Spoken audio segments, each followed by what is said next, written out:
Kisah Khadijah binti Khuwailid, wanita tajir nan mulia istri pertama Rasulullah.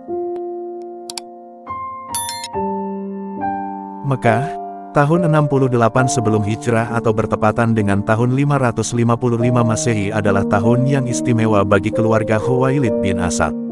Karena di tahun itu lahir seorang bayi perempuan cantik di tengah-tengah keluarga Khuwailid bin Asad. Bagi masyarakat suku Quraisy waktu itu, mempunyai anak perempuan merupakan sebuah aib. Banyak dari mereka yang menguburkan hidup-hidup anak perempuan mereka, bahkan sebelum bayi mereka merasakan udara dunia. Namun tidak demikian halnya dengan Khuwailid bin Asad. Kehadiran bayi perempuan di tengah keluarganya disambut dengan kegembiraan. Khuwailid bin Asad memanggil putrinya Siti Khadijah. Nama lengkap sang bayi itu adalah Siti Khadijah binti Khuwailid bin Asad bin Abdul Uzza bin Qusay bin Kilab al-Qurasyiyah al-Asadiyah. Tumbuh di tengah-tengah keluarga yang terpandang dan bergelimang harta, tidak menjadikan Siti Khadijah sebagai sosok yang sombong. Justru keistimewaan yang ada pada dirinya membuatnya rendah hati. Julukan At-Tahirah tersemat pada Siti Khadijah, adalah sosok yang mampu menjaga kesucian dirinya. Tahun 575 Masehi, Ibunda Siti Khadijah meninggal dunia, 10 tahun kemudian, ayahnya meninggal dunia. Menjadi yatim piatu beserta harta warisan yang berlimpah, bagi sebagian manusia bisa menjadikan diri terlena dan berfoya-foya. Namun tidak demikian halnya dengan Siti Khadijah. Justru kematian kedua orang tuanya, membuatnya tumbuh menjadi wanita mandiri. Siti Khadijah meneruskan tradisi keluarganya sebagai pedagang. Tangan dingin Siti Khadijah membuat bisnis keluarganya berkembang pesat. Cantik, kaya, dan dari keluarga terpandang, membuat Siti Khadijah menjadi bunga di Mekah. Banyak bangsawan dan saudagar kaya berebut ingin meminangnya. Namun yang mampu memenangkan persaingan nan ketat tersebut, adalah Abu Halah bin Zurarah at-Tamimi. Pasangan ini dikaruniai 2 orang anak, yang diberi nama Halah dan Hindun. Namun sayang, pernikahan itu tidak panjang usianya. Abu Halah meninggal dunia, dengan meninggalkan anak dan harta yang banyak untuk Siti Khadijah. Menyandang predikat janda muda nan kaya, di kota seperti Mekah tentu bukan hal yang mudah untuk dijalani bagi seorang Siti Khadijah. Namun, kecerdasan dan kepandaiannya dalam bergaul dan memanfaatkan peluang, menjadikan seorang Siti Khadijah wanita karir yang cemerlang di masa depannya. Ternyata setangguh apapun Siti Khadijah, ia tetap saja seorang perempuan yang membutuhkan perlindungan seorang laki-laki. Apalagi dengan bisnis yang semakin berkembang pesat, membuat Siti Khadijah merasa sudah tiba saatnya, untuk memulai lagi biduk rumah tangga. Di antara sekian banyak pinangan yang datang kepadanya, Siti Khadijah memutuskan untuk menerima pinangan Atik bin Eid al-Mahzumi. Namun, lagi-lagi Allah menguji kekuatan mental Siti Khadijah. Suami keduanya pun meninggal dunia. Kembali dalam kesendirian membuat Siti Khadijah tertempa menjadi wanita yang kuat. Sebenarnya banyak pinangan yang datang kepadanya. Tapi Siti Khadijah menolak semua pinangan itu dengan halus. Siti Khadijah memilih untuk berkonsentrasi pada bisnis dan mengurus putra-putrinya. Suatu hari, Siti Khadijah mendengar kabar tentang seorang pemuda yang pandai, cerdas, dan sangat terpercaya. Dialah Muhammad bin Abdullah. Pemuda itu menjadi buah bibir warga Mekah karena kejujurannya. Tak heran julukan Al-Amin tersemat pada pemuda itu. Penasaran dengan pemuda tersebut, Siti Khadijah mengutus asistennya, Maisarah untuk datang kepada Muhammad bin Abdullah menawarkan pekerjaan yaitu membawa barang dagangan Siti Khadijah ke negeri Syam. Muhammad menerima tawaran tersebut. Sebelum hari keberangkatan kafilah dagang ke negeri Syam, Siti Khadijah berpesan kepada Maisarah untuk melaporkan segala sesuatu yang dilakukan oleh Muhammad bin Abdullah di Syam. Maisarah menyanggupinya, dan bertolaklah rombongan dagang milik Siti Khadijah dengan Muhammad bin Abdullah sebagai penanggung jawabnya. Selang beberapa lama, rombongan itu kembali ke Mekah dengan sukses. Muhammad bin Abdullah mampu meningkatkan penjualan barang dagangan Siti Khadijah sehingga meraup keuntungan besar. Sesampai di Mekah, Maisarah yang ditugaskan oleh Siti Khadijah untuk mengamati tingkah laku Muhammad, datang menghadap Siti Khadijah. Inilah hasil pengamatan Maisarah. Muhammad bin Abdullah terbukti sebagai orang yang memiliki budi pekerti yang agung, berakhlak mulia, dan jujur. Dia sama sekali tidak pernah berbohong dalam menjual barang. Apabila barang itu bagus, dia katakan bagus. Apabila barang yang dijual kualitasnya kurang bagus, maka dia pun mengatakan yang sebenarnya sehingga konsumen merasa puas. Selama perjalanan berangkat dan kembali lagi ke Mekah, Muhammad bin Abdullah benar-benar menjaga akhlaknya. Dia selalu menyembunyikannya, benar-benar sosok yang mengagumkan. Mendengar laporan Maisarah, Siti Khadijah semakin tertarik pada kepribadian Muhammad bin Abdullah.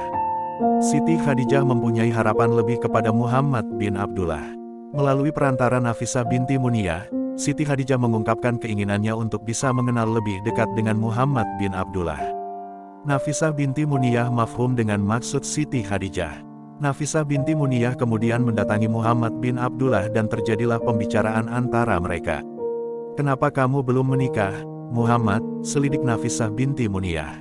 "Aku belum mampu untuk menikah," jawab Muhammad bin Abdullah.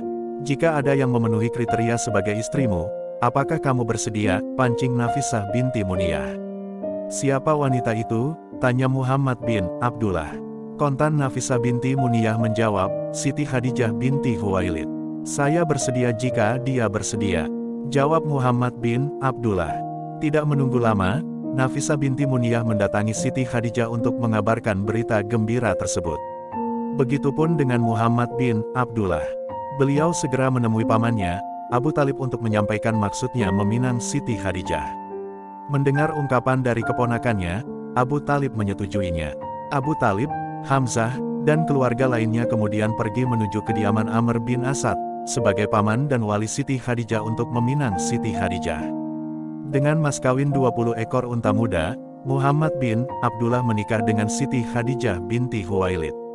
Wali dari Siti Khadijah diwakili oleh pamannya yang bernama Amr bin Asad, sedang dari pihak Muhammad bin Abdullah oleh Abu Talib dan Hamzah. Perbedaan usia yang cukup jauh, sekitar 15 tahun, serta kesenjangan ekonomi yang lebar antara mereka berdua, tidak menghalangi Muhammad bin Abdullah dan Siti Khadijah membangun rumah tangga yang penuh berkah. Allah Azza wa Jalla menganugerahi pasangan sempurna ini 6 orang anak, yaitu Qasim. Itulah mengapa Rasulullah juga sering dipanggil oleh penduduk Mekah dengan sebutan Abu Qasim, Abdullah, Zainab, Ruqayyah, Ummu Kulsum, dan Siti Fatimah. Kedua anak lelaki meninggal ketika masih bayi. Mekah sebelum datang Islam, sungguh penuh dengan kejahiliahan. Berbagai tindak kejahatan dan perbuatan keji, menjadi kebiasaan masyarakatnya. Mabuk-mabukan, membunuh anak-anak perempuan mereka, perang antar suku, menyembah berhala menjadi tren saat itu. Hal ini menjadikan Rasulullah yang waktu itu belum diangkat menjadi Rasul, menjadi risau dan galau. Beliau sering pergi ke Gua Hira untuk ikhtila, atau menyendiri. Beliau melakukan ikhtila di gua untuk beberapa malam, bahkan kadang sampai 10 malam. Kemudian dia turun kembali ke keluarganya untuk mengambil bekal, dan kemudian kembali lagi ke Gua Hira untuk melakukan uzlah. Demikianlah keadaan itu berlangsung, sampai Allah menurunkan wahyu pertama melalui malaikat Jibril. Siti Khadijah menunjukkan kredibilitasnya sebagai istri tauladan. Beliau mendukung sepenuhnya apa-apa yang dilakukan oleh suaminya, Rasulullah. Di saat Rasulullah mempunyai kecenderungan untuk beruzlah dan berikhtilah di Gua Hira, Siti Khadijah mendukung dengan menyediakan dan menyiapkan bekal untuk Rasulullah.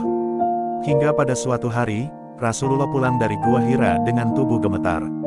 Rasulullah segera menemui Siti Khadijah dan berkata, "Selimutilah aku. Selimutilah aku." Siti Khadijah kemudian menenangkan Rasulullah. Di saat Rasulullah sudah mulai tenang, beliau berkata, "Wahai Khadijah, tahukah kau apa yang terjadi denganku tadi?" Kemudian Rasulullah menceritakan apa yang terjadi di Gua Hira, di mana pada saat itu Allah mengutus malaikat Jibril untuk menyampaikan wahyu yang pertama.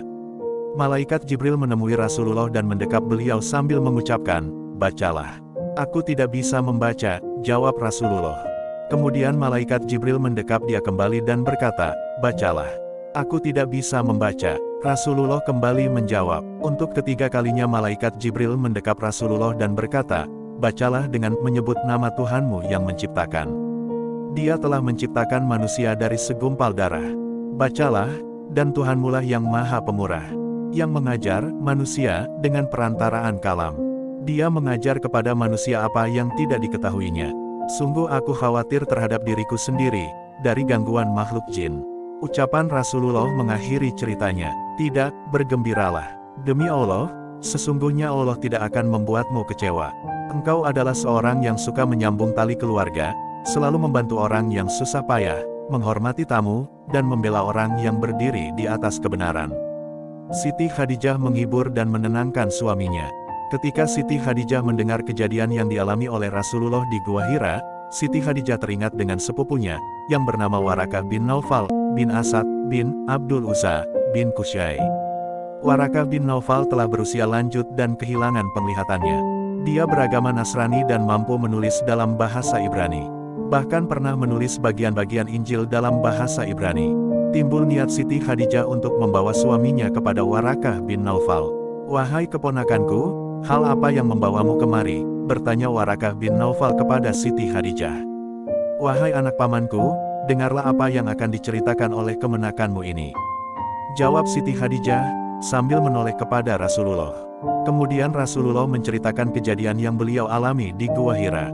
Itu adalah malaikat yang pernah Allah kirimkan kepada Musa. "Oh, alangkah bahagianya jika aku masih muda dan perkasa. Alangkah bahagianya seandainya aku masih hidup tatkala kamu diusir oleh kaummu," berkata Warakah bin Naufal setelah mendengar cerita keponakannya. "Apakah mereka akan mengusirku?" Rasulullah bertanya. "Ya, tidak ada seorang pun yang membawa seperti apa yang kamu bawa, kecuali dimusuhi dan diperangi oleh kaumnya. Seandainya kelak aku masih hidup dan mengalami hari yang akan kamu hadapi itu, niscaya aku akan berdiskusi tentang tenaga." Tidak berapa lama setelah kedatangan Rasulullah, Warakah bin Naufal meninggal dunia. Menurut riwayat yang valid, yaitu dari Baihaqi, bahwa setelah kejadian itu, wahyu dihentikan selama 6 bulan. Tentang kedatangan Jibril yang kedua, Baihaqi meriwayatkan sebuah riwayat dari Jabir bin Abdillah. Ia berkata, "Aku mendengar Rasulullah berbicara tentang terhentinya wahyu. Beliau berkata kepadaku, saat aku sedang berjalan, tiba-tiba aku mendengar suara dari langit. Ketika kepalaku angkat, ternyata malaikat yang datang tergeletak di Gua Hira, kulihat sedang duduk di kursi antara langit dan bumi. Aku segera pulang menemui istriku dan kukatakan kepadanya, 'Selimutilah aku, selimutilah aku, selimutilah aku.' Sehubungan dengan itu Allah kemudian berfirman, 'Hai orang yang berselimut, bangunlah dan berilah peringatan, dan Tuhanmu agungkanlah, dan pakaianmu bersihkanlah, dan perbuatan dosa tinggalkanlah, dan janganlah kamu memberi dengan maksud memperoleh balasan yang banyak. Dan untuk memenuhi perintah Tuhanmu, bersabarlah.'" Quran Surat Al-Mudatsir ayat 1-7. Sejak itu wahyu mulai diturunkan secara kontinu. Ahmad dan Tabrani meriwayatkan, dari Masruq dari Siti Aisyah radhiyallahu anha, hampir Rasulullah tidak pernah keluar rumah sehingga menyebut Siti Khadijah dan memujinya. Pada suatu hari, Rasulullah menyerukan dan menakjubkanku. Lalu aku, Siti Aisyah, berkata kepada Rasulullah, "Bukankah dia hanya seorang yang sudah tua, dan Allah telah mengganti untuk kakanda orang yang lebih baik darinya?" Mendengar hal itu, Rasulullah marah dan kemudian bersabda, "Demi Allah, Allah tidak pernah menggantikan yang lebih baik darinya. Dia beriman ketika orang-orang ingkar, dia membenarkanku ketika orang-orang mendustakanku, dia membelaku dengan hartanya ketika orang-orang menghalangiku, dan aku dikaruniai Allah anak darinya, sementara aku tidak dikaruniai anak dari istri-istriku yang lain." Subhanallah, itulah seorang Siti Khadijah. Dari riwayat tersebut, kita tahu bahwa Siti Khadijah adalah orang yang pertama kali beriman, dan mengimani apa-apa yang dibawa oleh Rasulullah tanpa ada keraguan sedikitpun. Bukan karena yang menyampaikan risalah itu adalah suaminya, namun dia menerima risalah itu semata-mata karena iman kepada Allah. Setelah turun wahyu yang kedua, Rasulullah mulai mendakwahkan risalah Islam. Dakwah yang dilakukannya dalam 3 tahun pertama, adalah dakwah siriyah atau dakwah secara sembunyi-sembunyi. Setelah itu turun lagi wahyu dari Allah, yang menerangi Nabi untuk berdakwah secara terang-terangan. Sungguh berat hambatan yang Rasulullah hadapi, ketika beliau mendakwahkan Islam kepada kaum Quraisy secara terang-terangan. Sedikit sekali masyarakat Mekah yang percaya akan apa yang dibawa oleh Nabi Muhammad. Dan itu pun kebanyakan dari kalangan bawah. Sementara para bangsawan Mekah menentang keras risalah Rasulullah. Mereka mengupayakan berbagai cara untuk menghadang dakwah Rasulullah dan sahabat. Dari penyiksaan, pengusiran, pemboikotan, dan pembunuhan. Sebagai istri yang beriman kepada kerasulan suaminya, Siti Khadijah telah menyumbangkan semua yang dimilikinya untuk mendukung misi Rasulullah. Di saat Rasulullah susah hati karena penentang kaumnya, Siti Khadijah tampil sebagai penenang hati dan pendorong semangat. Ketika Rasulullah membutuhkan dana untuk dakwah Islam, tanpa ragu Siti Khadijah memberikan seluruh harta kekayaannya untuk diinfakkan di jalan Allah. Ketika kaum musyrik Quraisy melakukan pemboikotan kepada Bani Hashim dan Bani Muthalib, Siti Khadijah rela meninggalkan rumahnya untuk bergabung dengan Rasulullah dan sahabat di Syi'ib pemukiman Bani Muthalib. Pemboikotan berlangsung dari tahun ke-7 kenabian sampai tahun ikatan kenabian. Kaum muslimin dan kaum kafir dari Bani Hashim dan Bani Muthalib mereka ikut diboikot karena semata-mata fanatisme kesukuan dikepung di Syi'ib Bani Muthalib. Mereka tidak diizinkan melakukan jual beli dan bermasyarakat dengan suku lain. Usia yang semakin renta, tubuh yang sudah tidak berani seperti di waktu muda, ditambah dengan pemboikotan kaum kafir Quraisy, membuat kondisi Siti Khadijah semakin lemah. Tapi itu tidak membuat keimanannya berkurang. Justru itu membuat Siti Khadijah semakin yakin akan kebenaran risalah yang dibawa oleh Rasulullah. Menjelang usianya yang ke-65 tahun, atau 3 tahun sebelum hijrah Nabi, Siti Khadijah menutup mata menghadap Rabbnya. Kematian Siti Khadijah membuat Rasulullah bersedih. Telah pergi teman sejatinya dalam hidup untuk bertemu Rabb. Rasulullah menyebut tahun meninggalnya Siti Khadijah sebagai tahun duka cita. Siti Khadijah dimakamkan di kompleks pemakaman Mala, yang terbentang di Bukit Jabal As-Sayyidah, tidak jauh dari Masjidil Haram di Mekah.